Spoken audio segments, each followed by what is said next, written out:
नमस्कार दोस्तों, आप देख रहे हैं जागरण जोश और मैं हूं आपके साथ सिमरन राजपाल। दिल्ली में जो ब्लास्ट हुआ उसके बाद एक केमिकल का नाम सामने आ रहा है और वो है अमोनियम नाइट्रेट। दिल्ली के पास फरीदाबाद में हाल ही में 350 किलोग्राम अमोनियम नाइट्रेट की भारी मात्रा में बरामदगी हुई। इसने राष्ट्रीय सुरक्षा के लिए एक बड़ी चुनौती खड़ी कर दी है। आइए इस खतरनाक केमिकल की केमिस्ट्री, इसके विस्फोटक संभाव यानी कि एक्सप्लोजिव नेचर और इसके नियंत्रण यानी कि रेगुलेशन को पूरे विस्तार से समझते हैं।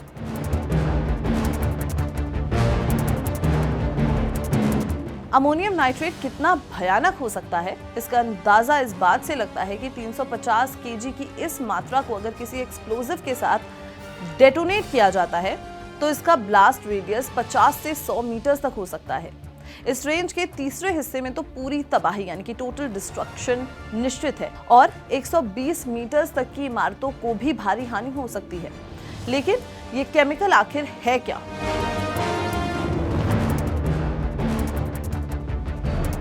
अमोनियम नाइट्रेट साधारण शब्दों में एक नमक यानी कि सॉल्ट है। इसका केमिकल फॉर्मूला है NH4NO3।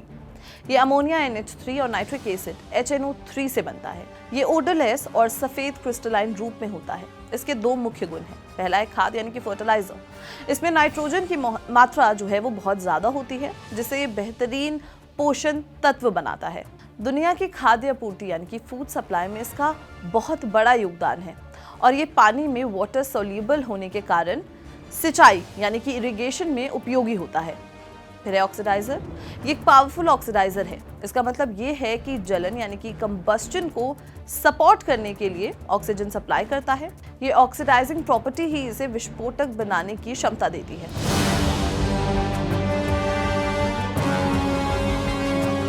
अमोनियम नाइट्रेट दो खास तरीकों से डेटोनेट यानी कि विस्फोट हो सकता है। पहला है आग का संपर्क। जब ये सीधे आग यानी कि हाई हीट के संपर्क में आता है तो ये आग के दौरान किसी भी ज्वलनशील पदार्थ यानी कि कंबस्टिबल सब्सटेंस के साथ मिल जाता है तो ये अनियंत्रित विस्फोट कर सकता है। दूसरा है बेरूत ट्रेजेडी, एग्जाम्पल है इसका सबसे दर्दनाक उदाहरण अगस्त 2020 में लेबनान की राजधानी बेरूत में देखा गया था, जहां 3,000 टन अमोनियम नाइट्रेट के विस्फोट से बड़ी तबाही हुई थी। ये मटेरियल गलत तरीके से भंडारित यानी कि इनकरेक्टली स्टोर किया गया था। फिर है टियानजिन ट्रेजेडी 2015। चाइना के टियानजिन पोर्ट पर भी अगस्त 2015 में ऐसी ही एक बड़ी दुर्घटना हो चुकी है, जहां 800 टन अमोनियम नाइट्रेट के विस्फोट से बड़ी संख्या में लोग मारे गए थे और घायल भी हुए थे।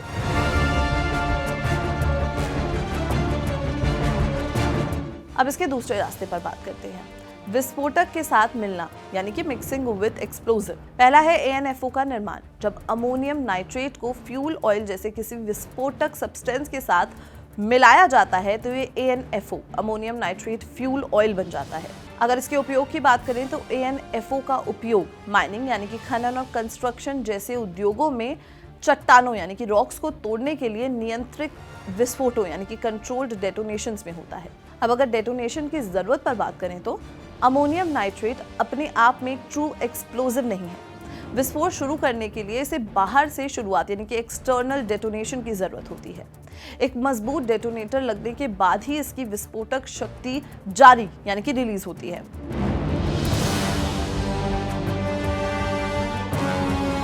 ये जानना महत्वपूर्ण है कि शुद्ध यानी कि प्योर अमोनियम नाइट्रेट केमिकली और थर्मली स्टेबल होता है। अगर इसे सुरक्षित रखा जाए और गर्मी से दूर रखा जाए तो इसे आग लगना काफी मुश्किल है, लेकिन गलत भंडारण यानी कि इनकरेक्ट स्टोरेज से इसकी स्टेबिलिटी खत्म हो जाती है और ये जल्द खराब यानी कि डेटोनेट हो जाता है, जिससे दुर्घटना का खतरा जो है वो बहुत ज्यादा बढ़ जाता है।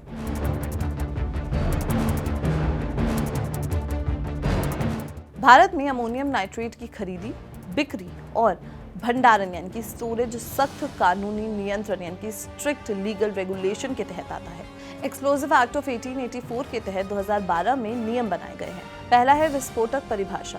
नियमों के अनुसार जिस भी मिक्सचर में 45% से ज्यादा अमोनियम नाइट्रेट हो उसे विस्फोटक माना जाएगा। फिर आता है लाइसेंसेस। इस केमिकल को बनाना, संभालना या बेचने के लिए लाइसेंसेस जरूरी हैं। फिर है स्टोरेज रिस्ट्रिक्शंस।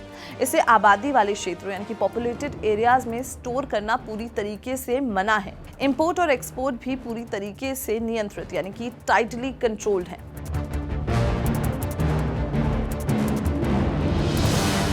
अमोनियम नाइट्रेट की अवैध बरामदगी यानी कि इलीगल रिकवरी इस बात का स्पष्ट संकेत है कि आतंकवादी संगठनों यानी कि टेररिस्ट ग्रुप्स द्वारा इस सस्ते और विस्फोटक केमिकल का इस्तेमाल बड़े हमलों के लिए किया जा सकता है। इसलिए सुरक्षा एजेंसीज के लिए इसका नियंत्रण और सप्लाई चेन पर लगातार और सख्त निगरानी यानी कि स्ट्रिक्ट सर्विलांस रखना बहुत जरूरी है। इस पर आपका क्या कहना है हमें कमेंट सेक्शन में जरूर बताएं और अगर ये वीडियो पसंद आई हो तो इसे लाइक और शेयर करना बिल्कुल भी ना भूलें और देखते रहें जागरण न्यूज़।